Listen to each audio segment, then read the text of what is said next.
Today, nimeheshimiwa leo, nipata heshima hii to have a talk with you. kuzungumza nanyi. This is so wonderful. Hii ni jambo zuri sana. And it's not the service of running when teaching. Na sio huduma ya haraka. sio huduma ya haraka. I'll take time. Nitatumia muda kidogo with this 1 hour. kwa hili saa moja.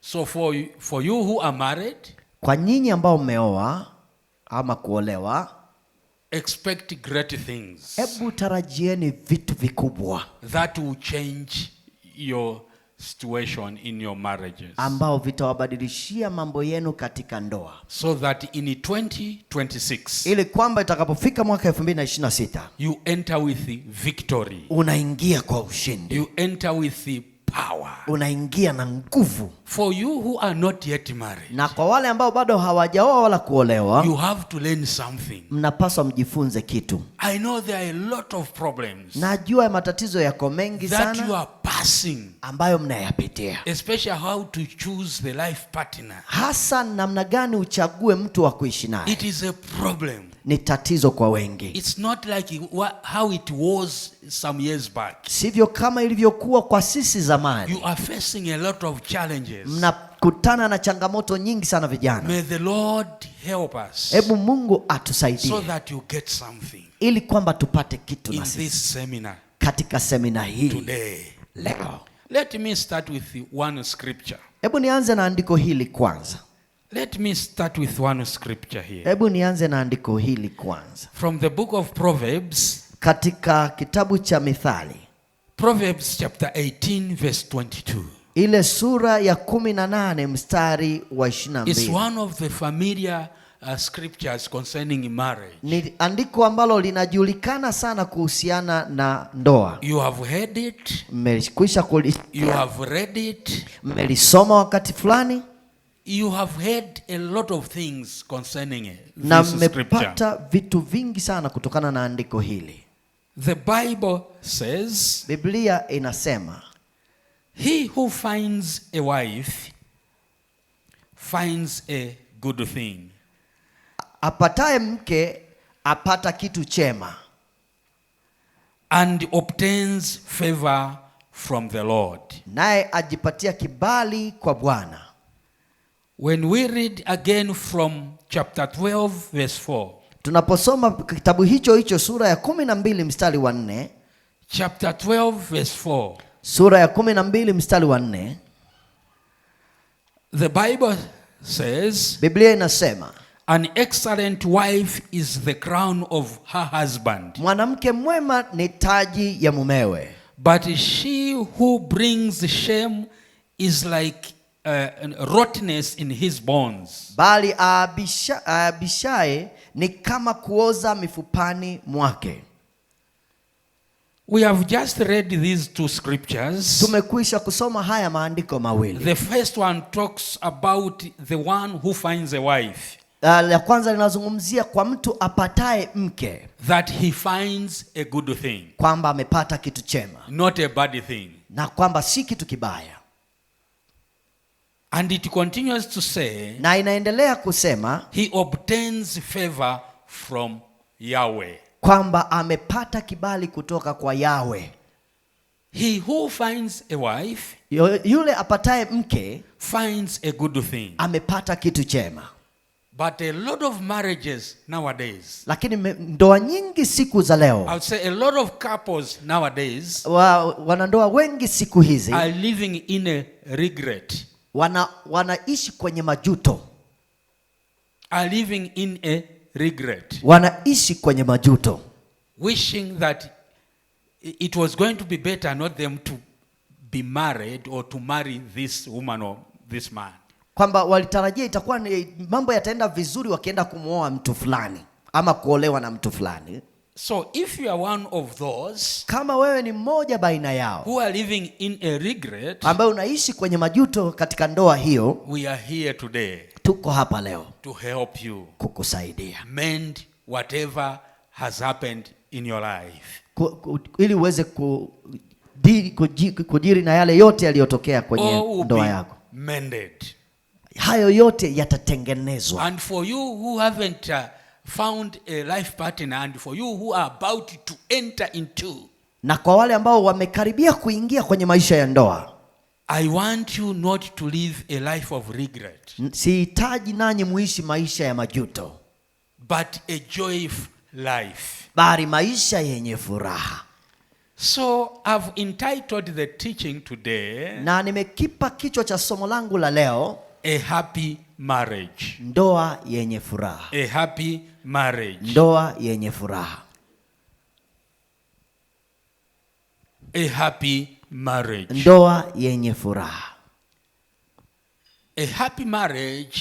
Ndoa yenye furaha Is a marriage. Ni ndoa where people flow together. Ambapo watu wanaruka pamoja ama wanatembea pamoja. Where people live in harmony. Wakati watu wanaishi kwenye maelewano. Where peace prevails. Ambapo amani inaendelea, inatokea. Where they do things together. Ambapo wanafanya vitu kwa pamoja na umoja. Despite the challenges. Bila kujali changamoto zinazowakabili. They will still be together. Wataendelea kuwa pamoja. In a happy marriage, katika furaha, ndoa yenye furaha, people don't live a regret life. Watu hawaishi maisha ya majuto. Before I go any further, na kabla sijaendelea ndani sana, love is the most important thing in marriage. Upendo ndio kitu cha msingi sana katika ndoa. But there are times when you think that love is blind. Na kuna wakati fulani tunafikiri ndoa ni upendo ni upofu. Love is blind. Kwamba upendo ni upofu. Maybe let me try to explain the types of love. Hebu nitoe maelezo juu ya aina mbalimbali za upendo. There are 3 types of love. Kuna aina 3 za upendo. But I'll add the 4th one. Lakini nitaongeza na aina ya 4. So I'll say there are 4 types of love. Kwa hiyo naweza sema kuna aina 4 za upendo. In Greek, katika Kigiriki, in which the New Testament was written from, ambapo Agano Jipya limeandikwa katika lugha hiyo ya Kigiriki, there are types of love. Kuna aina za upendo. I'll start with the love of God. Nitaanza na upendo wa Mungu. This is the agape love. Hii inaitwa agape love. Agapeo or agape love. Hii inaitwa upendo wa agape. This is the love that comes only from God. Hii ni aina ya upendo unaotoka tu kwa Mungu mwenyewe. We have so many examples. Tunayo mifano mingi sana. Like in the book of John chapter 3 verse 16. Kama kitabu cha Yohana sura ya 3 mstari, where the Bible says, ambapo Biblia inasema, for God so loved the world. Kwamba kwa maana jinsi Mungu aliupenda ulimwengu, that he gave his only begotten son. Na hata akamtoa mwanawe pekee. This is the love of God. Hii ni upendo wa kimungu. Let me rush and go to the second one. Hebu niende haraka kwenye aina ya pili. The phileo or philia love. Inaitwa philosophy love. Phileo. Philos. Yeah. Phileo. Yeah. So the phileo love, upendo huu wa phileo, is a love in condition. Ni upendo wenye masharti. The example of it, na mfano wake, you live together in the neighborhood. Mnaishi na majirani huko. You work together. Na mnafanya kazi pamoja. You do the same business. Na mnafanya biashara pamoja. Then you make that friendship. Na mnatengeneza huo urafiki. That is the type of love I'm talking about. That is the type of love I'm talking about. Hiyo ndio aina ya upendo ninayoisema. So that love, huo upendo, is by condition. Ni una masharti. While agape love, ambao upendo tofauti na upendo wa agape, doesn't have any limits. Ambao hauna masharti yoyote. The third one, na aina ya 3, is eros love. Ni upendo unaoitwa eros. Eros love. Unaitwa eros. This is love in marriage. Huu ni upendo katika ndoa. Where you are moved with your emotions. Ambapo umesukumwa na ile hisia zako towards someone. Kwa mtu fulani. You fall in love with someone. Umempenda mtu fulani. And you want to take that person as your wife or your husband. Na umetaka kumchukua huyo mtu kama mume ama mke wako. That love is love in marriage. Huo ni upendo unaohusiana na ndoa. That love, huo upendo, grows, unakuwa, and is being cultivated. Na unastawi. It is being cultivated. Ni kwamba unastawishwa, unatunzwa, Sometimes you may feel as if you are not, you feel like not loving.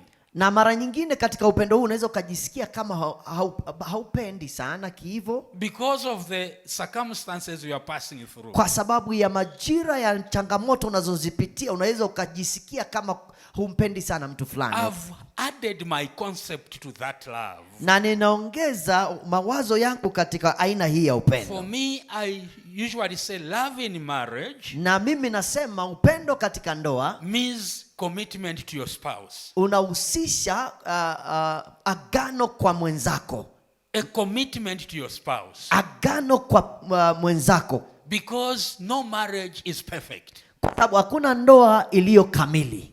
No marriage is perfect. Hakuna ndoa iliyokamilika. They come with different challenges. Unapitia tu katika changamoto mbalimbali. Since they come with different challenges, na kwa sababu zinapitia kwenye changamoto mbalimbali, there will be at a time, kutafika wakati when you will feel like not loving this person. Kuna wakati utajisikia kutokumpenda sana mwenzako. You may think it was a mistake. Na mara nyingine unafikiri labda ulikosea kuchagua mtu huyo. You start thinking twice. Na unaanza kufikiri mara mbili. If to continue living with this person, kwamba je, niendelee kuishi na huyu mtu niliye naye, or maybe to separate, au tuachane. Are we together, somebody? Tuko pamoja na mtu hapa? Are we together, somebody? Tuko na mtu mmoja hapa. That's why I've added that it is a commitment to your spouse. Na ndio maana nimeitaja hili kama agano kwa mwenzi wako. You made your vows. Umefanya viapo vyako. And marriage is for life. Na ndoa ni kwa maisha yako yote. He who finds a wife, yule apataye mke, finds a good thing. Amepata kitu chema. He does not find a bad thing. Hajapata kitu kibaya. He finds a good thing. Amepata kitu chema. Hence you need to persevere. Na ndio maana unapaswa kuvumilia. You may feel as if you don't have love with this person. Kuna wakati unajisikia kama huna upendo sana na huyo mtu. But when the time comes, lakini majira yakija, you cool down. Unajikuta moyo umeshuka. Na ukishashuka moyo, you still feel that affection. Unarudi tena kusikia ule upendo uliompenda mwanzo. That this is my wife. Kwamba huyu kwa kweli ni mke wangu. This is my husband. Kwamba huyu ni mume wangu. Am I talking to somebody? Nazungumza na mtu hapa. Am I talking to somebody? Nazungumza na mtu hapa. May I hear a very big amen? Hebu nisikie amina kubwa. When you cool down, unapokuwa moyo wako umeshuka sasa baada ya changamoto zenu, the affection starts again. Zile hisia za kumpenda zinarudia tena. That's why I said this love is being cultivated. Na ndio maana nakwambia hili pendo huwa linamwagiliwa, linatunzwa, linakuwa every day, kila siku, every hour, kila saa, every month, kila mwezi, every year, kila mwaka. It should be cultivated. Inapaswa kutunzwa, kumwagiliwa na likuwa. I would say every minute, na nasema kila dakika, every second of an hour, sekunde of the minute, ya kila dakika needs to be cultivated. Linapaswa litunzwe, limwagiliwe, likue.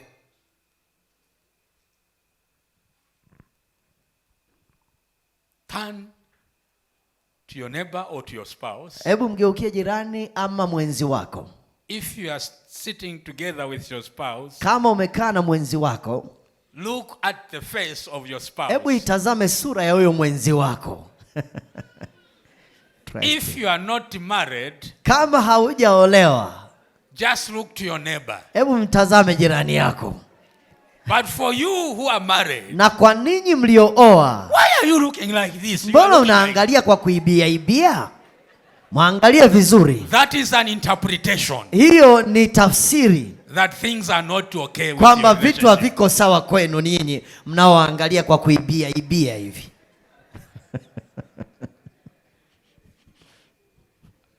At least look for 2 minutes. Hebu mtazame angalau kwa dakika 2. Hebu mtazame tu mwenzi wako. Eyes does not cheat. Macho huwa hayadanganyi. Eyes does not cheat. Macho huwa hayadanganyi. As you are looking into the face of your spouse, wakati unapomtazama huyo mwenzi wako, you are cultivating it. Mnalimwagilia hilo pendo, mnalitunza, mnalifanya likue.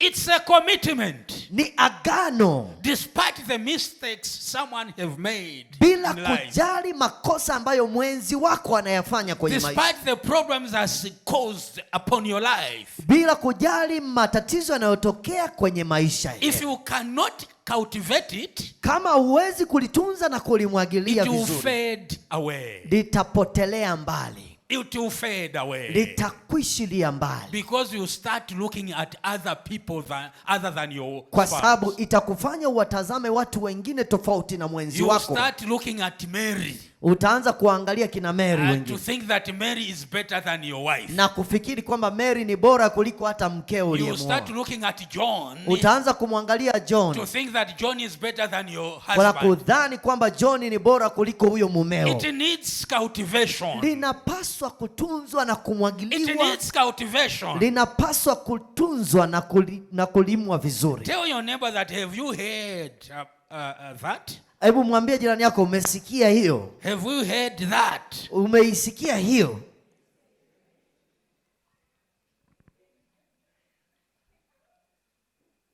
I think I'm teaching. Nafikiri nafundisha hapa kitu If you are agreeing with me, lift up your hand and say thank you. Kama unakubaliana mimi, nyosha mkono useme asante. Say thank you Jesus. Mwambie asante Yesu. For this new thought. Kwa haya mawazo mapya. You need to cultivate it. Unapaswa kulilima na kulitunza. Then you will appreciate. Na ndio utakapokuja kukubali mwenyewe kwamba mambo yanaenda vizuri. You will be in line with what the scripture says. Utakwenda sambamba na kile ambacho maandiko yanakisema. That he who finds a wife, kwamba yule apataye mke, finds a good thing, amepata kitu chema, and obtains favor from God. Na amepata kibali kwa Mungu. Again it will fulfill where it says, na itakamilisha lile andiko linalosema, an excellent wife kwamba mke mwema is a crown, ni taji to her husband. Kwa mumewe. May the Lord help us. Mungu atusaidie. Then the fourth love, aina ya 4 sasa ya upendo ambayo mimi nimeiongeza, it's not common, sio iliyozoeleka. It's stoga. Stoga love. Inaitwa stoga. Aina ya 4 stoga. Write just the way you have understood it. Hebu andika hivyo vocabulary ulivyoelewa. Have your own spellings of writing it. Hebu pata namna bora ya kwako mwenyewe ya kuifafanua. Stoga. Stoga love. Upendo huu wa stoga, it's a blood connection love. Ni upendo wenye maunganisho ya damu. Siblings, you were born together. Kwa ndugu ambao mmezaliwa pamoja. Blood connection love. Undugu unaotokana na kuunganishwa kwa damu. Because you were born from the same line, na kwa sababu mmezaliwa kutoka kwa wazazi wamoja, you are forced to love that person. Unalazimika kumpenda huyo mtu mliyezaliwa naye. Because that person, kwa sababu huyo mtu is your relative. Ni nduguyo. Today, leo, you say we will never meet until death. Na leo unaweza sema hatutakutana tena mpaka tunakufa. But when the problems comes at the family, wakati matatizo yanapojiri ndani ya familia, you find yourself there. Na unajikuta mmeshakutana na yule uliyeahidi kutokukutana naye. You find yourself there. Unajikuta uko pale mko naye tayari na ulisema hatutaonana tena kama. But you denounced each other. Lakini mlikataana hapo kabla. At last you found yourself there. Lakini mwisho wa siku mnajikuta matatizo ya kifamilia yanawafanya mnakuwa pamoja. Thinking that how will my family members think about me? Na ukifikiri kwamba nisipoenda ndugu zangu wana familia watanifikiriaje? They will think that it's me who have killed this person. Na unafikiri kwamba utaweza kumuua huyu mtu. Let me go there. Ngoja niende. You go there. Na unaenda. But for today, lakini leo we'll talk much on eros love. Leo tutaizungumzia ile eros. Eros love. Eros, ule upendo wa ndoa. I just wanted to broaden the subject. Na nataka niende ndani kwenye somo kwenye eneo hili. That's why I brought these other concepts of love or the types of love. Na ndio maana nimezungumzia pia hizi aina zingine za upendo. We center much on the eros love. Tutajikita zaidi kwenye upendo huu wa eros, upendo wa ndoa. Both in of these love types of love, maisha aina hizi zote za upendo are important. Ni muhimu sana. But a happy marriage, lakini ndoa yenye furaha, has 5 good principles. Una kanuni 5 za msingi. Which helps both in the family. Ambayo inawasaidia nyinyi nyote ndani ya familia. A couple. Kwa kama wanandoa. It will also help the children. Itawasaidia pia hata watoto. And other relatives. Na hata ndugu wengine. Did I say 5? Nimesema 5 eh? It's 6. Ziko 6 samani. Ziko 6 hapo. Kanuni 6. Number 1. Kanuni ya kwanza. The principle number 1. Kanuni ya kwanza. Is love. Ni upendo. Hallelujah. Hallelujah. You cannot propose someone whom you have not loved. Hauwezi kumchumbia mtu ambaye hujampenda. You can't propose someone whom you have not loved. Hauwezi kumchumbia yule ambaye hujampenda. The first thing, jambo la kwanza, we fall in love with that person. Tutaanza kumpenda kwanza huyo mtu. We get attracted. Na tunavutiwa naye. Sometimes it can be emotionally. Inaweza kuwa kihisia zaidi. Sometimes it can be in principles. Inaweza kuwa kwa kutumia kanuni fulani. Sometimes it can be forced marriage. Inaweza kuwa ni ndoa ya kulazimisha. The way marriages start, namna jinsi ambavyo ndoa zinaanza, is very fun. Inafurahisha sana. Some of you were not thinking that you marry that person or you'll be married to that person. Baadhi yenu mlifikiri hata hautamuoa mtu. Ilianza kimchezo tu mara nyingine. I'm telling you the truth. Nawaambia ukweli. Some of you it did not click into your minds. Wengine hata vikuingia akilini, ilikuwa kama masiala fulani hivi.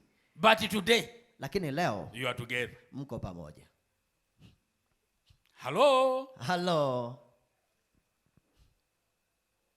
We'll talk much on the background. Tutazungumzia hasa juu ya historia ya nyuma. The current. Na hii ya sasa. And then we'll go into Christian marriage. Na tutaenda kwenye ndoa za Kikristo sasa. Because some of you, kwa sababu baadhi yenu, you did not marry. Hamkuoa as Christians. Kama Wakristo. Some of you were forced. Wengine mlilazimishwa tu kuoa ama kumwoa huyo mtu. I heard someone saying I married you accidentally. Na nilisikia mtu mmoja anasema mimi nilikuoa wewe kwa ajali tu, yani bahati mbaya. Some of you loved them. Wengine mmewapenda. And you approached them. Na mkawafuata ninyi wenyewe. And some of you, lakini baadhi yenu, it's by your parents and your friends. Ni kama vile wazazi na ndugu zenu waliwashawishi kumoa. And your elders in churches. Na hata wazee wa kanisa ndani ya kanisa. Introduced you to that person. Wakakupeleka wewe muoe huyo mtu huyo. Am I right or wrong? Je, niko sahihi ama siko sahihi?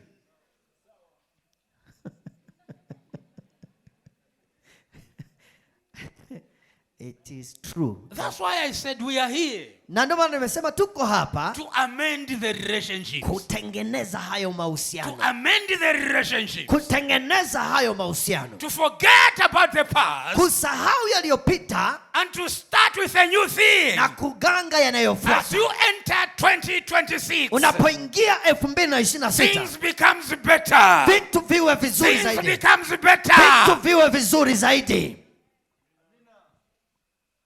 Hallelujah. Hallelujah. God knows the present and the future of every human being. Mungu anayajua mambo ya mtu yaliyopo leo na yajayo. Never live in regret Usiishi katika majuto that I did not ask God kwamba sikumuuliza Mungu to marry you. kumwoa mtu huyu. For you who are not yet married, Na hata ninyi ambao bado hamjaoa, that's why I want to urge you today nataka niwahimize leo that ask God. kwamba muulize kwanza Mungu. If you have never asked God, Kama haujamuuliza Mungu, if you have never requested from God kama haujamuomba Mungu that Lord, show me someone to marry. kwamba Mungu nionyeshe mtu afaaye kwangu kunioa If you ama have kuolewa naye. never Kama hujafanya and hivyo you are still single, na bado haujaoa mpaka leo, you are not yet ready for marriage. wewe hauko tayari kwa ndoa. If you are a Christian, Na wewe kama ni Mkristo, the first step for you hatua ya kwanza kwako is to ask God ni kumuuliza Mungu for a guidance. akupe mwongozo, Then you will find favor na ndio utapata kibali from the Lord. kutoka kwa Bwana. People will say, your age is advancing. Watu wanakuambia umri wako umekwenda sana wewe, But you have never asked the owner of the people. lakini hujamuuliza yule anayewamiliki watu ambaye ndiye Mungu.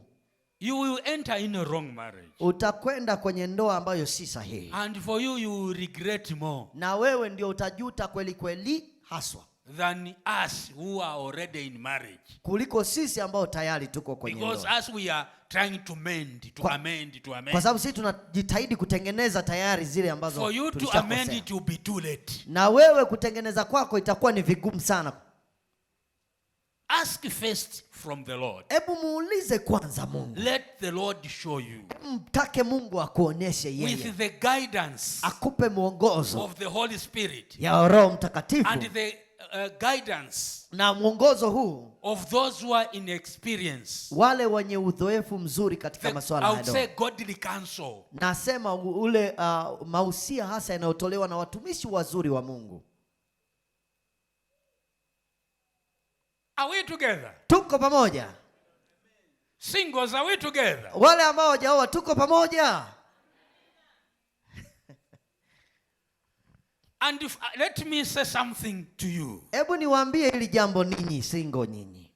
The first qualification Sifa ya kwanza kabisa ya kumpata mwenzi, that you should look into that person you want to marry or you want to approach unayopaswa kuiangalia kwa huyu ambaye unataka kumwoa or you want to accept that proposal from, au kukubali ule uchumba aliokuchumbia mtu the fulani, first qualification sifa namba moja, is this person born again. je, huyu mtu ameokoka? My singles are very quiet. Vijana wangu ambao hawajaoa wako kimya kabisa. That is the first qualification. Hiyo ndio sifa namba moja.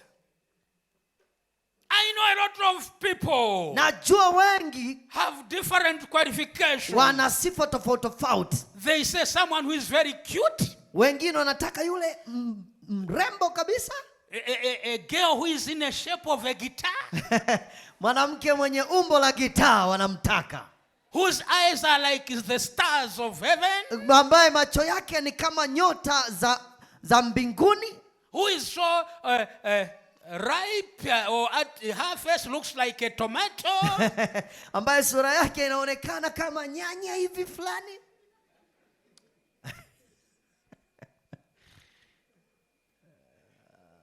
who is highly educated, ambaye ana elimu ya juu kabisa, who earns more money, ambaye ana pesa za kutosha, who comes from a rich family, ambaye anatoka kwenye familia ya who kitajiri, comes from a respected family, ambaye anatoka kwenye familia inayoheshimika kabisa.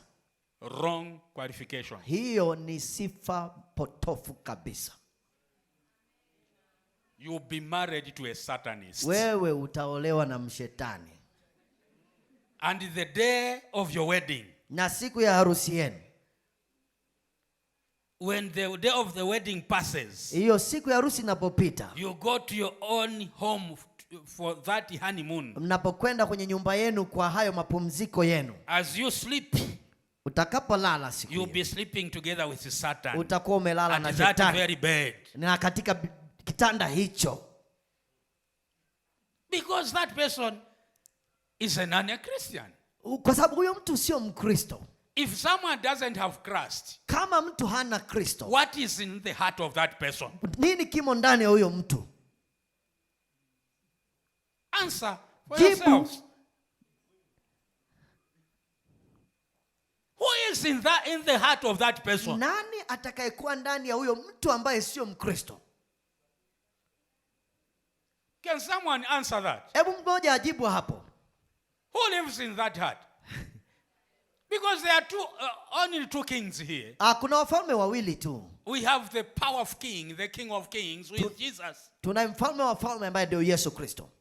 Then we have the God of this world, that one. Na tunaye Mungu wa dunia hii, That one. ambaye ndio huyo Who confuses people. ambaye anawavuruga watu, Who opens eyes wrongly. ambaye anafungua macho potofu. Wrongly. Potofu. He opened the eyes of Eva. Alifungua macho ya Eva. The fruit you used to see it every day. Chakula kile ambacho alikuwa akikiona kila siku. When she was told by that serpent, alipoambiwa na yule nyoka that see this fruit, kwamba tazama chakula hiki, the Bible says Biblia inasema Eva's eyes were open. macho ya Eva yalifunguliwa. Wrong insight. Akaona kwa potofu From the devil. kutoka kwa shetani. That's why I'm saying, Na ndio maana nasema pray to God first. omba kwanza kwa Mungu. And the first qualification is this person born again. Na sifa namba moja, je, mtu huyu ameokoka? Ladies, Mabinti, those who are single, wale ambao hawajaolewa wala kuoa, whether someone comes with a very expensive car, hata mtu akikujia na gari kubwa zuri with his music na, at par, na mziki wake ukidunda vizuri it vizuri, sounds tum tum cha, tum tum cha. Let your heart not send tum tum cha. usifanye Because moyo of wako that. na wao ukaenda ukapiga beat hiyo tuntuncha. Let God help you. Hebu Mungu akusaidie. Qualification number 2. Sifa ya pili, The fear of God. hofu ya Mungu. The one who fears God. Yule anayemhofia Mungu, The one who fears God yule anayemhofu Mungu will not turn you into a punching bag. hawezi kukugeuza wewe kuwa ndani ya kufanyia mazoezi ya ngumi. Because the Bible says, Kwa sababu Biblia inasema God said, I will create a helper. I will create a helper kwamba for him. nitakufanyia msaidizi Not a punching bag. na sio sehemu ya kupiga ngumi. So the fear of the Lord Kwa hiyo hofu ya Mungu should be at the center of your decision. inapaswa kuwa kiini cha maamuzi yako. It should be the second qualification. Inapaswa kuwa sifa ya pili. Hallelujah. Hallelujah. You may be born again, Unaweza kuwa umezaliwa upya ama umeokoka, but if you don't fear God, lakini kama haumuhofu Mungu, it will be very difficult for you to maintain a good relationship with your spouse. itakuwa ni vigumu sana wewe kufanya mahusiano mazuri na mwenzi wako. Are we together, someone? Tuko pamoja na mtu Are we hapa? together, someone? Tuko pamoja na mtu hapa? The third one, ya tatu sasa, the one who loves God and loves you. ni yule anayempenda Mungu na anayekupenda wewe. Not on just mere of what you have. Sio tu kwa vile ulivyo navyo, unavyovimiliki. Because you look smart. Kwa sababu unaonekana uko smart. Or you look cute. Na kwamba unaonekana ni You mrembo are kabisa. so beautiful. Wewe ni mrembo sana. Those who want to place those things of the flesh, hao ambao wanaangalia zaidi mambo haya ya as kimwili qualification, kama sifa zao, miss the great point. wanakosa hatua ya msingi sana. Some of them Baadhi yao live a life of regret wanaishi maisha ya majuto because they did not involve God. kwa sababu hawakumuhusisha Mungu. Am I talking to somebody? Nazungumza na mtu hapa. Those who are contemplating singles and whatever, lift up your hand if this message have touched your life. Hebu kama mjumbe umekugusa wewe single, hebu nyosha mkono wako hivi. I know you are learning from different sources. Na najua mnajifunza kwenye vyanzo vingi tofauti tofauti. Nowadays, siku za leo it's very easy ni rahisi sana to find a woman within an hour. Kupata mwanamke hata ndani ya saa moja. On social media. Kupitia kwenye hizo social media. They are busy advertising. Zina matangazo haya. I'm a cute single lady aged so living in Mbeya. I want a man who is this and that and that. Zina matangazo yanayoonyesha kwamba mimi ni binti sijaolewa na nini, niko Mbeya, natafuta mwanaume wa aina hizi na hizi na hizi. And some of you comment a lot. Na nyinyi wengine mmeweka komenti zenu kwenye hayo. Even some of you married people, na hata you comment much. Where are you? Can I have your line? Hata baadhi ya waliooa wameweka komenti zao hapo. Mko wapi? Je, naweza kuona laini zenu?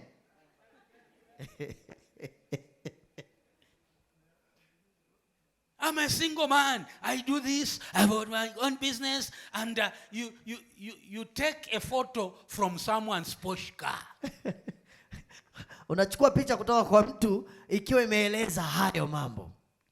When she sees that photo, na akiona hiyo picha, she said, my.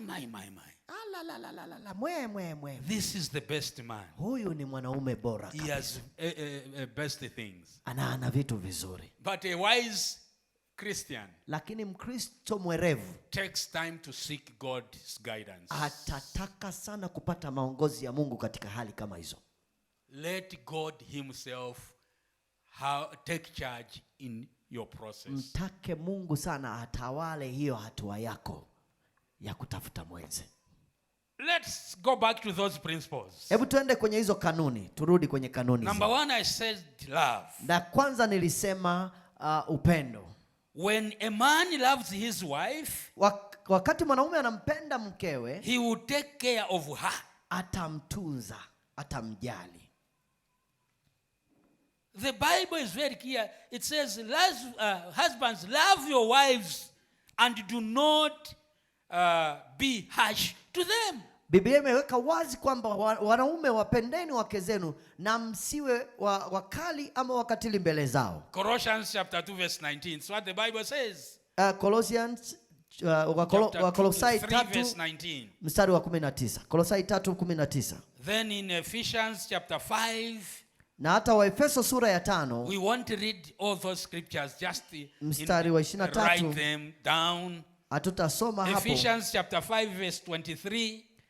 Waefeso 5 mstari wa 23, 25, 25, 28, 28, 29, 29 and 33. na 33. It talks of a man who is a husband to love the spouse or the wife. Namuhimiza mwanaume kumpenda mkewe.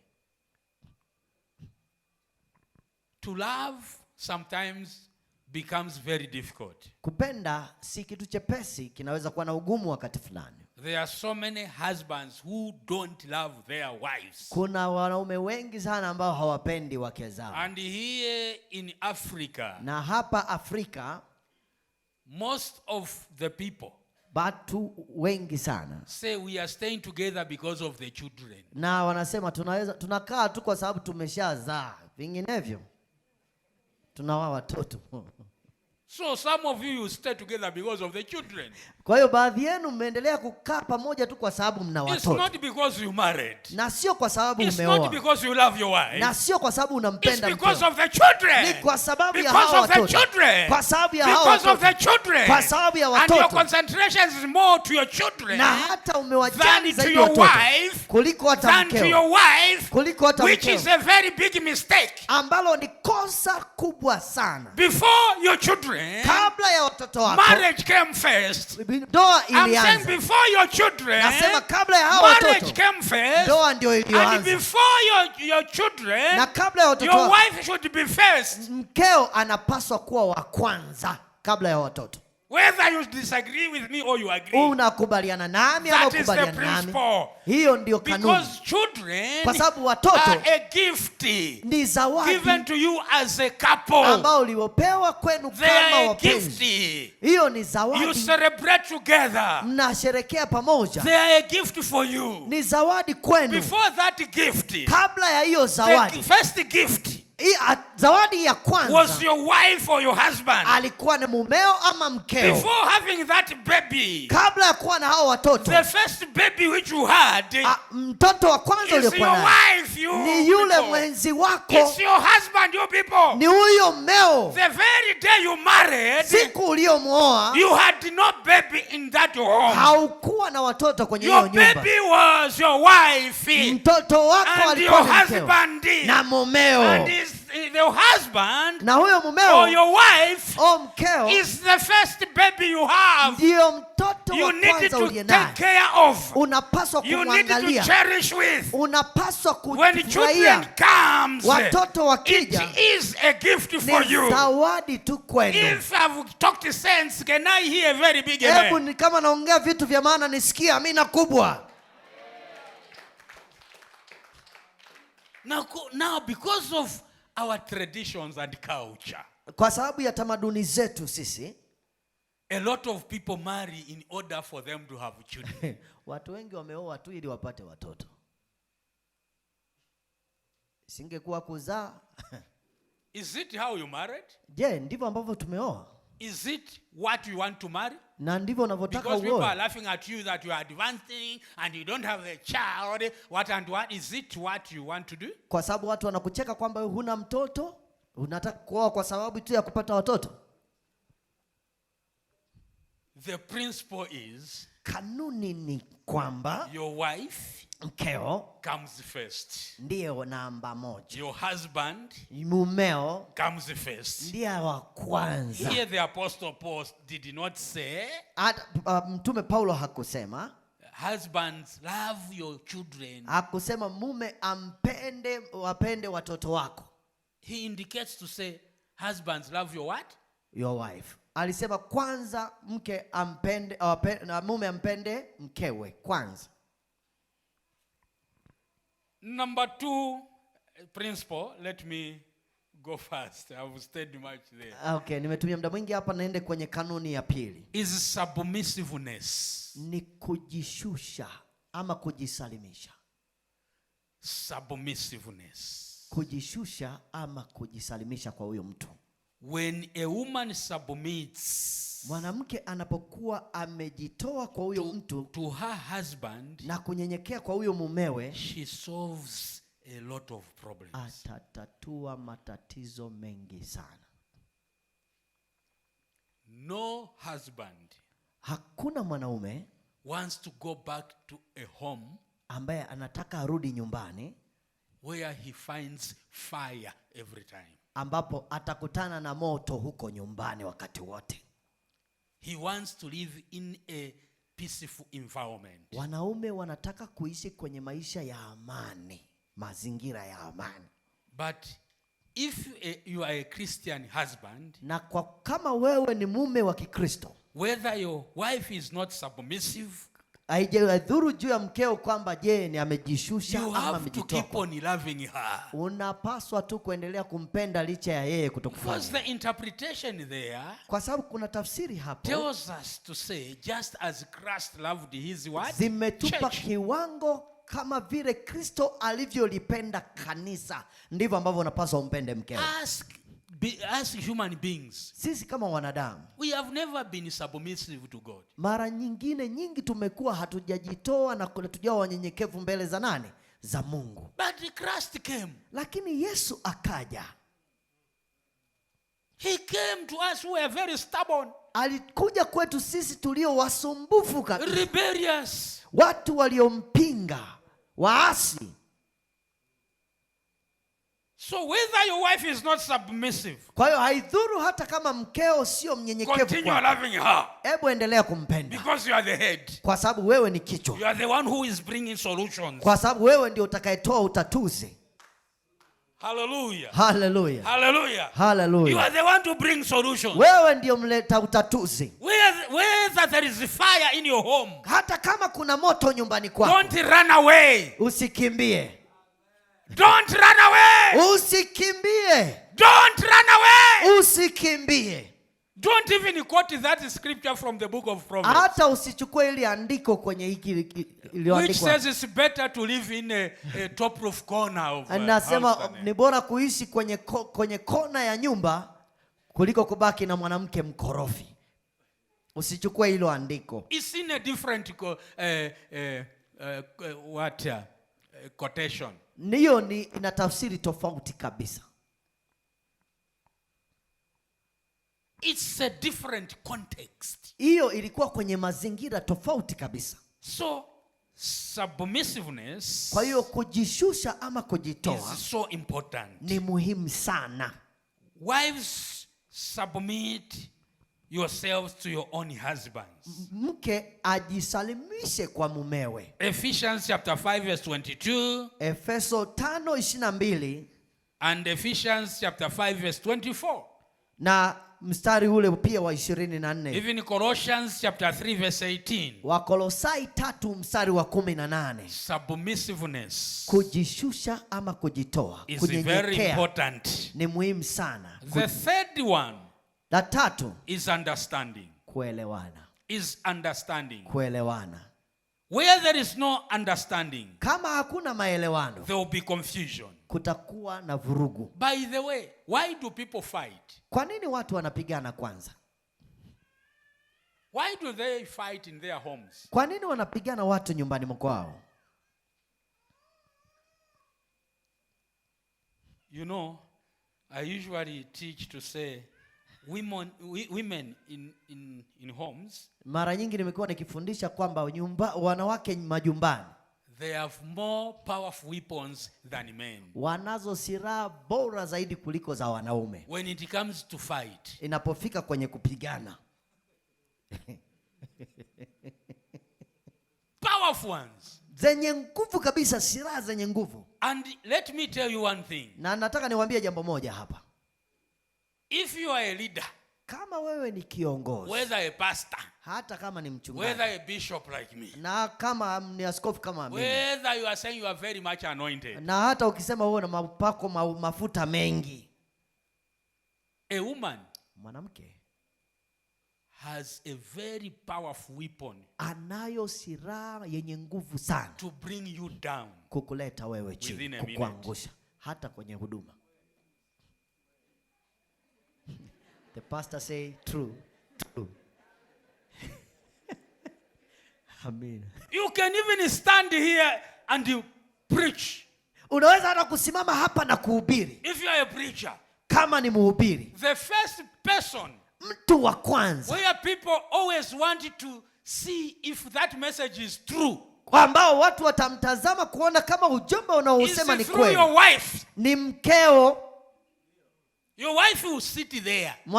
Mkeo atatakaa When pale. you are saying love your wife, Ukisema mpende mkeo, then she does this. atatikisa kichwa hivi. People have already interpreted Na watu watakuwa wameshapata that you are a tafsiri fake teacher. kwamba wewe ni mwalimu You wa are a fake uongo, man. kwamba wewe ni mtu wa uongo. The actions and features of your wife Matendo na ile namna ambayo mkeo atafanya helps the minister to minister well. inamfanya mhudumu ama mtumishi ahudumu vizuri. They are saying hallelujah. Wanasema hallelujah. She says, Anafyonza tu. within the church. ndani ya kanisa humo. I know some ministers of the gospel Nimewajua baadhi ya watu wahubiri who wa have Injili failed to continue ambao walishindwa leading the kuendelea congregations katika makusanyiko because of their wives. kwa sababu ya wake zao. Wives are good people. Wake ni watu wazuri, wanawake ni watu wazuri. Let's be with them. Hebu tuwe pamoja nao, tuishi nao jamani. If it is in the home, Hata ndani ya nyumba he knows a strong pot. anajua chungu kizuri. When she holds that pot, Anapokichemsha hicho, it's you who will be injured. hata wewe mwenyewe It utajeruhiwa. will reach on your head. Litaingia tu kwa kichwa chako. She knows where she puts the knife for cutting cabbages. Anajua hata visu anaviwekaga wapi I'm not anapokatia cabbage. encouraging you to use that. Nataka siwahimizi I'm just kuvitumia giving hizo. an example. Nataka kutoa tu mifano.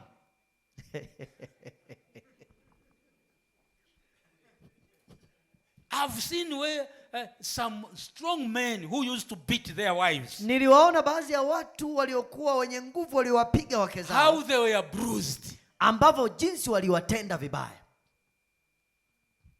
And traditionally, Na hata kiutamaduni we teach to say, tunafundisha kusema hivi, when you see a woman in the house or in the home, unapomwona mwanamke ndani ya nyumba, you are fighting, unapambana naye and she's rushing to the bedroom, na anakimbilia kule chumbani, she's seeking peace. anatafuta amani huyo.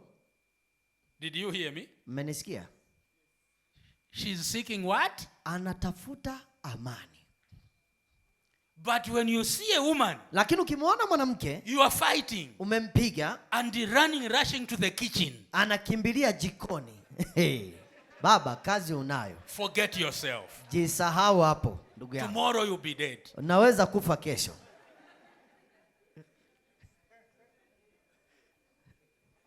She's the one who cooks for you. Na yeye ndiye anayekupikia.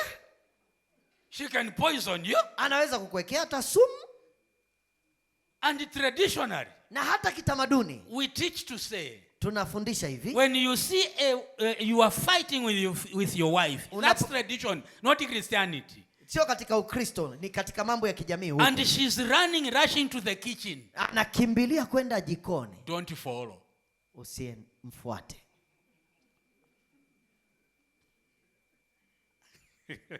Hallelujah. Don't do what? Follow. Usimfuate. Why? Kwa nini? There is a kettle or water for tea that are very hot there in the kitchen. Kuna maji ya moto kule jikoni. And continue following. Wewe mfuate, tutakiona cha moto. Hey. There is that sharp knife there. Kuna kisu kile kikali kipo kule kule jikoni. Okay, what I'm teaching about is about submissiveness. Nazungumzia kuhusu kunyenyekea This ama should be for kujitoa. both the husband and wife. Na hili linawahusu Let's wote. go to the fourth one. I won't go much there. I wanted to go into details, but because of the time, let's go to the fourth Kwa one. sababu ya muda naomba niendelee na jambo la 4. Before I go to the fourth one, Kabla sorry, sijaenda la I've 4. forgotten one point. The reason why people fight, Kwa nini watu wanapigana? the reason why people separate, Kwa nini watu wanatengana? and sometimes ends up in a divorce, Na hata wanaishia kwenye kupeana it's talaka. as a reason of only one thing: Ni sababu hasa moja, misunderstanding. kutokuelewana. Misunderstanding. Kutokuelewana. When you misunderstand your wife, Kama usipomwelewa vizuri mkeo, it will be something else. itakuwa ni jambo. When la she ajabu. misunderstands you, Na kama yeye asipokuelewa wewe, it's a big problem. ni tatizo kubwa. All the problems Matatizo yote that people face in ambao marriage, watu hukutana nayo, whether in the society, hata katika jamii, whether in countries or governments, whatever organization, hata katika nchi na serikali mbalimbali, it's a simple one: ni tatizo, chanzo ni kimoja tu, misunderstanding. kutokuelewana.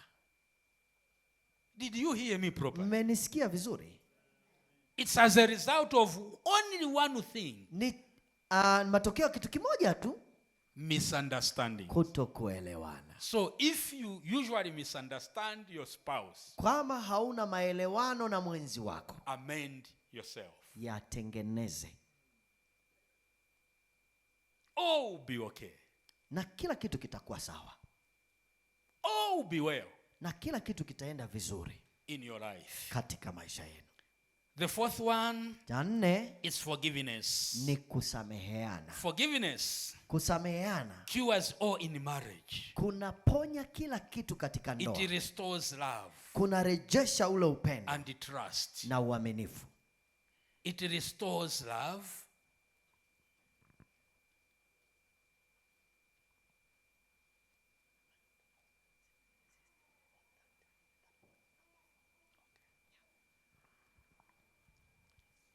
So I'm saying the fourth point Point ya nne is forgiveness. ni kusameheana.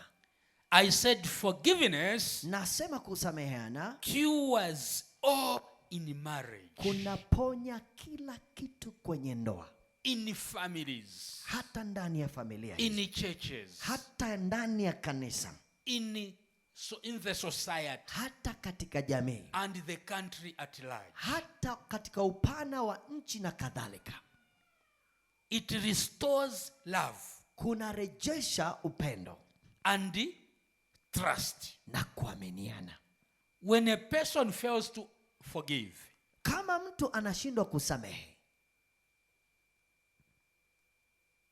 he causes a lot of troubles. analeta matatizo mengi. Any person with a heart that does not forgive, Kila mwenye moyo usiosamehe, it's like that person carries a stick of a matches. ni kama mtu amebeba kibiriti. Kibiriti, eh? Yeah. Okay. Ni kama mtu amebeba kibiriti. It's like a person called a stick of matches. We all know how kibiriti does. Najua jinsi ambavyo kibiriti It kinafanya. is very small Ni kidogo sana. and simple in looking. Na hata kuonekana You can carry it. unaweza ukakibeba You tu, can keep it somewhere. unaweza ukakificha mahala, But what it does, lakini kila kinachoweza kufanywa na hicho one kibiriti, simple stick of a match ile njiti moja tu ya kibiriti, can burn a very big forest. unaweza kuchoma msitu mkubwa.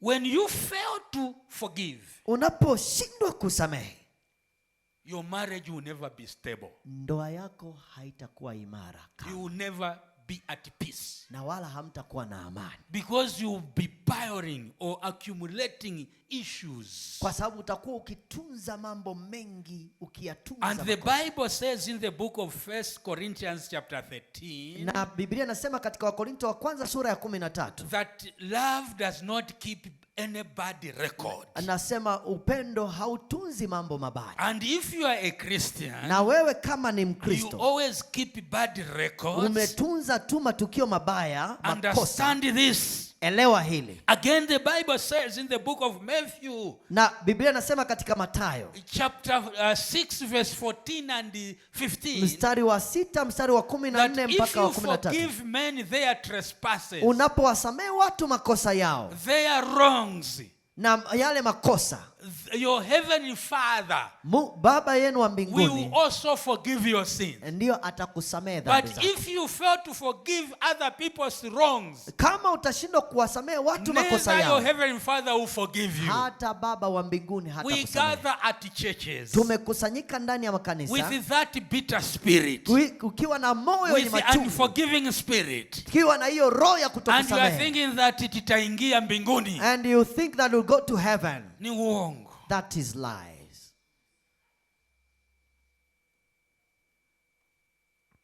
So in marriage, Kwa hiyo katika ndoa, when you fail to forgive, utakaposhindwa kusamehe, one day it will burst. siku moja litalipuka, It brings fights. litaleta mapigano, It brings war. litaleta vita, It causes death. litasababisha hata vifo. Why people are dying? Kwa nini watu wanakufa? Why there is this which they call GBV, gender-based violence? Kwa nini kuna haya matendo ya unyanyasaji wa kijinsia? Lack of forgiveness. Ni kukosa kusameheana And understanding. na maelewano. So in marriages, Kwa hiyo ndani ya ndoa, learn to forgive. jifunze kusamehe. For you who want to marry, Kwa wewe ambaye unatarajia kuoa, cultivate this heart hebu tengeneza moyo huu of forgiving your incoming spouse. wa kumsamehe mwenzi wako ajaye. Forgive your wives. Msamehe mkeo. Forgive them.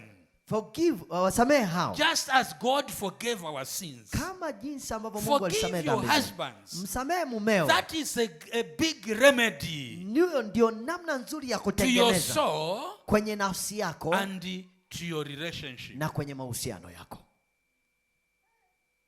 Have I spoken sense to somebody? Nimezungumza kitu cha maana hapo.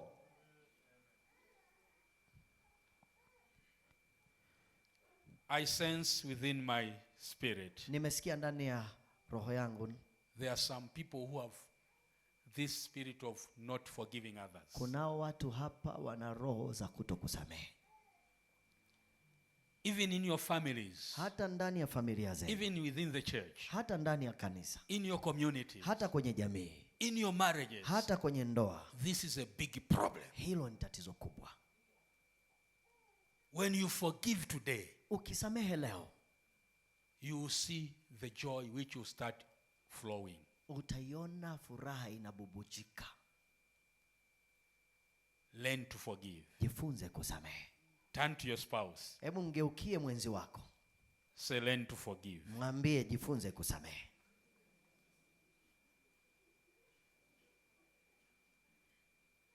Tell your spouse. Hebu mwambie mwenzi wako, Tell your spouse mwambie mwenzi wako that whatever I've done for you, right here, whatever I've done for you. Mwambie mwenzi wako kila nilichokufanyia. Where is your wife?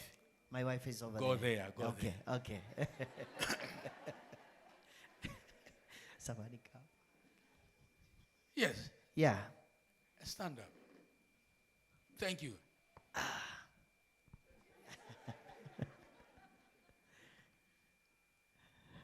Turn to your spouse. Mgeukie mwenzi wako. Say, baby, honey. Mwambie baby, honey. Don't say chili, pilipili, or lemon. Usitaje limao. Because some your conditions you are at lemon level and the Kwa pilipili sababu level. baadhi yenu mpo kwenye level ya kuwa kama pilipili. Some of you, your relationship in your marriages are at pilipili level or lemon level. Wengine mko kwenye level za limao na pilipili. Mahusiano yenu yako kama pilipili hivi. So wherever you are seated there, Mahala popote ulipoketi, I'm saying, tell your spouse that he learn to forgive. mwambie mwenzi wako jifunze kusamehe. I can't hear you. Sijawasikia. Semeni, We mwambie are mwenzi wako. amending. We are amending. Tunatengeneza leo, Turn tunatengeneza. from piripiri Kutoka hapo kwenye level ya pilipili to a good juice. ili tuwe juisi iliyo tamu kabisa. Amen. Hallelujah. Amen. Turn from being a lemon. Your relationship is sour like a lemon, bitter like piripiri. Kutoka kwenye mahusiano yaliyo machachu kama limao ama ya kuwasha kama pilipili yawe mahusiano mazuri. So tell your spouse. Kwa hiyo mwambie mwenzi wako leo that my baby, my honey, kwamba baby wangu, hani wangu. oh, you are failing. Mnakindwa. That whatever I've done wrong to you, Kila nilichokifanya kama makosa kwako, I've heard your word. na nimesikia maneno yako. Sorry, I've heard the word of the Lord. Nimesikia neno la Mungu. Forgive me. Nisamehe. You are not talking. Si wasikii mnaongea? Whether you are not talking, whether you are talking, you have issues in your marriages. You have problems in your marriages. And some of those marriages arises from not forgiving each other. Kwa vyovyote vile kwenye ndoa yenu mna changamoto. Kwa hiyo unatakiwa kuomba msamaha, kwa sababu baadhi ya ndoa zimevunjika kwa hiyo roho ya kutokuomba msamaha. Because no marriage is perfect. Kwa sababu hakuna ndoa iliyokamilika. We are just trying. We are amending. Tunajaribu tu na kutengeneza. Let me rush fast now. Hebu ngoja niende.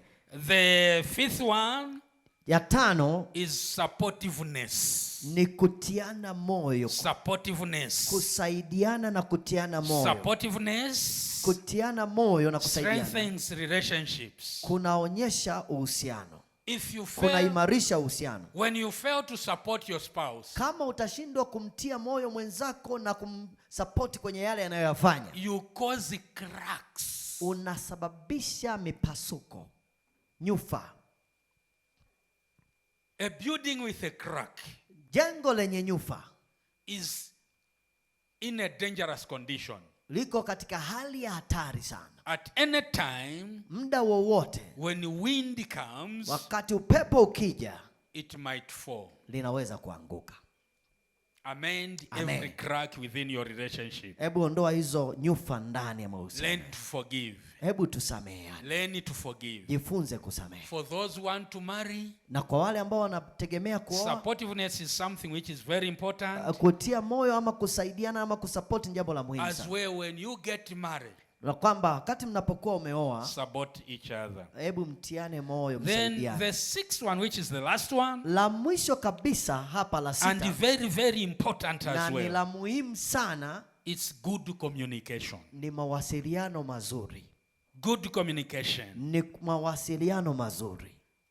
Good communication, mawasiliano mazuri, brings mutual understanding. Inaweta uelewa baina ya nyinyi. In a relationship that values these 6 principles, kila uhusiano ambao unathamini hizi kanuni 6 nilizozisema, stands the test of time, unasimama katika muda. And any relationship na kila uhusiano that devalues it, ambao utayapuuza haya, suffers heartbreak.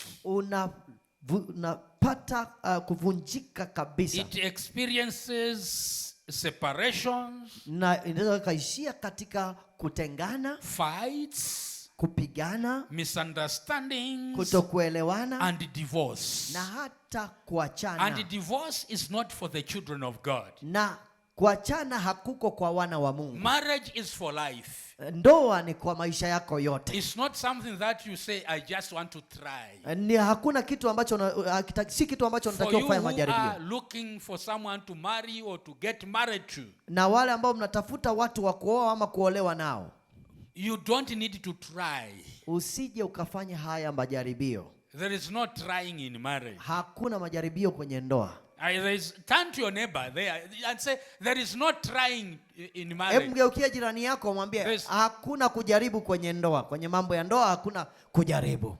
Singles, can you lift up your hands? Hebu wale ambao hawajaoa nyosha mkono wako hivi. Lift up your hands. I want to see you. Nataka niwaone there. Senior singles, whatever singles, lift up your hands now. Nyosha mkono wale ambao hawajaoa. There is no trying. Hakuna majaribio. There is no trying. Hakuna majaribio. It's something that you need to take it seriously. Ni kitu ambacho unapaswa kukizingatia. No trying. Usijaribu. No trying. Hakuna majaribio hapo. No trying. Hakuna majaribio. Because marriage is for life. Kwa sababu ndoa ni kwa maisha yote. Marriage is for life. Kwa sababu ndoa ni kwa maisha yako yote. Marriage is for life. Ndoa ni kwa maisha yako yote. Speak with me and say marriage is for life. Hebu zungumza nami useme ndoa ni kwa maisha yote. Again. Tena.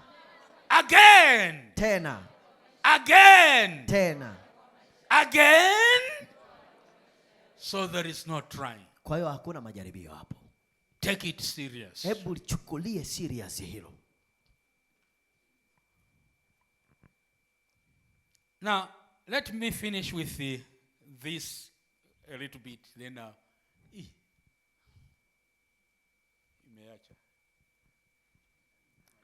the time. Okay. Thank you very much. Asante. Communication, this is a vital principle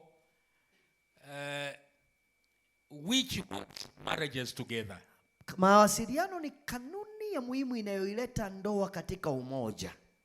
Many problems in marriage, matatizo mengi sana katika ndoa, start from one thing. Linaanzia katika jambo hili moja. Husband and wives do not communicate. Wale ambapo mke na mme hawawasiliani vizuri. They don't talk to each other, or they don't talk together. Na hawazungumzi kwa pamoja wala hawazungumzi na mwenzi wao. And they don't listen to each other. Na wala hawasikilizani. Each one is for himself or herself. Kila mmoja anajiendesha yeye mwenyewe tu. What is communication then? Mawasiliano ni nini hasa? It is a means by which one person shares with another person. Ni namna ambavyo mtu anaweza kuwasiliana na mtu mwingine mambo fulani ama kumshirikisha. A message which he wants him to know and understand. Ujumbe ambao anataka kumpa mtu mwingine na kuuelewa. It is generally a two-way process. Ni namna ambayo inahusisha pande zote mbili. There are some levels to understand. Kuna viwango vya kuelewa. Communicate by mouth. Kuongea kwa kinywa. Talk to each other. Kuzungumza na mwenzi wako. Communicate by works. Kuongea kwa kazi, kwa kufanya kazi. Help each other. Kwa kumsaidia kila mmoja kwenye kazi. Communicate with your eyes. Kuwasiliana kwa macho. You can talk with your eyes. Unaweza kuzungumza kwa macho yako. As married people we are very clever sometimes. Si tuliooa tunakuwa wajanja hivi. Sometimes we communicate through eyes. Mara nyingine tunawasiliana kwa macho tu hivi. Just the eyes, I know that my wife doesn't like this. Nikiangalia tu macho najua mke wangu hajapenda hiki kitu. Nikimcheki tu jicho lake. Just by eyes. Kwa macho tu. You want to say something? Unataka kusema kitu hivi. Then she looks at you. Na unaona anakutazama vile. You get to know each other well. Na tumefahamiana vizuri sana. How to communicate in this way. Kwa namna ya kuwasiliana kwa namna hii. Are we together somebody? Tuko pamoja na mtu hapa. Communicate with silence. Kuwasiliana kwa ukimya. Keep silence. Kwa kunyamaza kimya. The most important point that I will give to everyone. Point ya msingi sana nataka kumpa kila mmoja hapa. Is this one. Ni hii. When you are angry. Unapokuwa umekasirika. Very annoyed. Na umekasirika kweli kweli. When you are angry. Unapokuwa na hasira. Take this principle. Hebu chukua kanuni hii leo. Don't make any decision. Usifanye maamuzi yoyote. Did you hear? Mmenisikia? When you are angry. Unapokuwa umekasirika. Don't make a decision. Usifanye maamuzi wakati huu. This is wisdom in the nutshell. Hii ni hekima ya msingi sana. When you are very much annoyed. Unapokuwa umeudhiwa sana. You are very much angry. Una hasira nyingi sana. Remain mute, not to make a decision. Nyamaza, tulia, usifanye maamuzi wakati huu. This is a remedy for every marriage. Hii ni namna ya kurejesha kila ndoa iliyo hai. This is a remedy for every leader. Ni namna ya kutengeneza kwa kila kiongozi. And you are the leaders. Na nyinyi ni viongozi. Not in churches. Na hata sio ndani ya kanisa. In your homes. Ndani ya nyumba yako. Husbands, you are the leaders. Wewe mwanaume ni kiongozi. Wives, you are the leaders. Na wewe mama ni kiongozi. You are the one who supports your husbands. Na wewe ndiye unayemtia moyo mumeo. When you are very much annoyed, kama umekasirika sana, don't make any decision. Usifanye maamuzi yoyote. At last when you make a decision, utakapofanya maamuzi katika hali, it will be a wrong decision. Itakuwa ni maamuzi yasiyo sahihi, problems, yatakayoleta matatizo. Don't make any decision. Usifanye uamuzi wowote. Don't talk back. Usirudishie neno baya. Don't move your hand. Na wala hata usiinue mkono wako.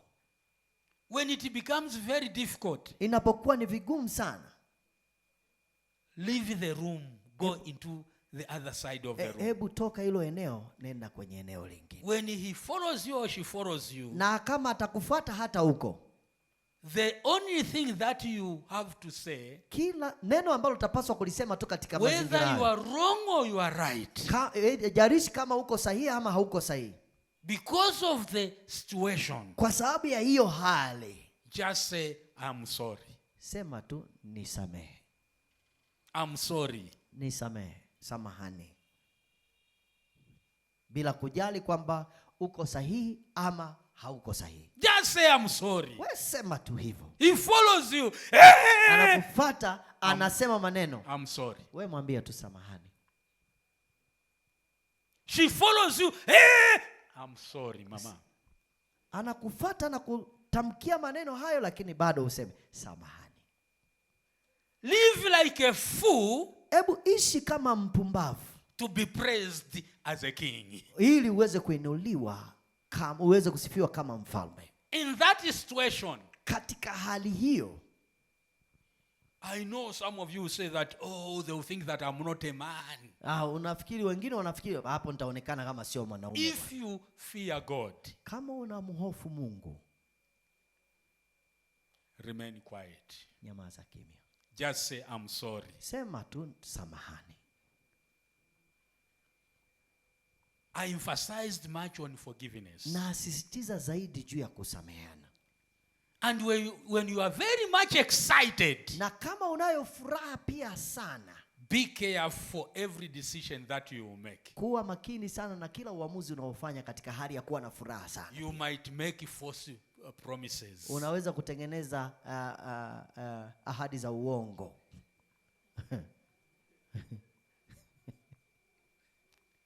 You are very much excited. Unayo furaha haswa, yani umefurahi, umetekewa. You will be like Ananias and Sapphira. Utakuwa kama Anania na Safira. Don't commit suicide. Usijiue by fake promises. Kwa kutoa ahadi za uongo. And with those decisions that you may make when you are very much angry. Na kwa hiyo hayo maamuzi utakayofanya ukiwa na hasira nyingi. So be careful in life. Kwa makini sana katika maisha. Don't create any barrier. Na usiweke vizuizi vya aina yoyote. I'll end here. Nitaishia hapa. Because of the time. Kwa sababu ya muda. I had much to say. Nilikuwa nayo mengi ya kusema. But for today, lakini kwa leo, let me end here. Naomba niishie hapa. May the Lord richly bless you all. Na Mungu awafikie na kuwabariki nyote. Amen. Amen.